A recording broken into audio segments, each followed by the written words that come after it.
जय हिंद साथियों, वंदे मातरम साथियों। महर्षि अरविंद घोष की पुण्यतिथि 5 दिसंबर को है। महर्षि अरविंद घोष भारतीय स्वतंत्रता संग्राम के महान योद्धा, महान योगी, महान कवि और महान दार्शनिक थे।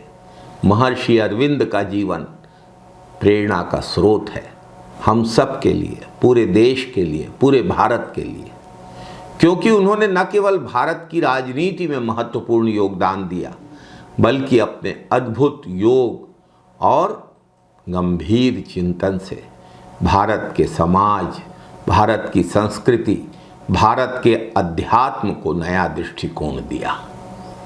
महर्षि अरविंद का जन्म 15 अगस्त 1872 को कटक, उड़ीसा में हुआ था।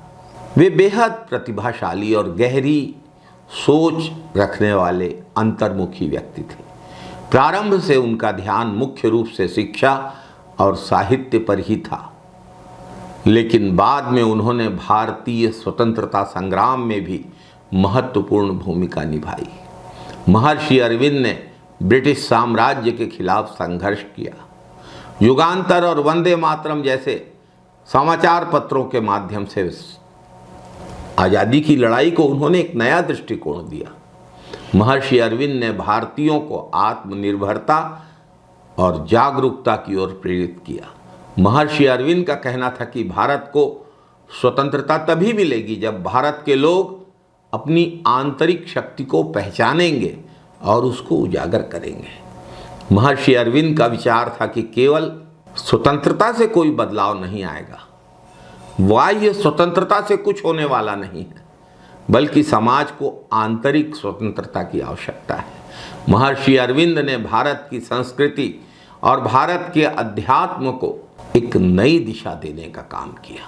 महर्षि अरविंद अपने जीवन को एक दिव्य उद्देश्य के रूप में देखते थे। महर्षि अरविंद की दृष्टि बहुत व्यापक दृष्टि थी। पौंडीचेरी में उन्होंने अपना आश्रम बनाया। उनके आश्रम में जाने पर पता लगता है कि वे तो पूरे विश्व को एक मानते थे, विश्व की नागरिकता के बारे में सोचते थे और पूरे मानव जीवन को महर्षि अरविंद ने हमेशा बेहद अनमोल माना, मानव जीवन को बेहद आदर की दृष्टि से देखा और मानव जीवन की सार्थकता और विश्व बंधुत्व उनके विचार के आधार थे। पूरे विश्व में भाईचारा हो, पूरे विश्व में सद्भाव हो, ऐसी उनकी महान सोच थी। आज महर्षि अरविंद घोष की पुण्यतिथि है। इस अवसर पर उन्हें सादर नमन करते हैं, भावपूर्ण श्रद्धांजलि अर्पित करते हैं। जय हिंद, वंदे मातरम।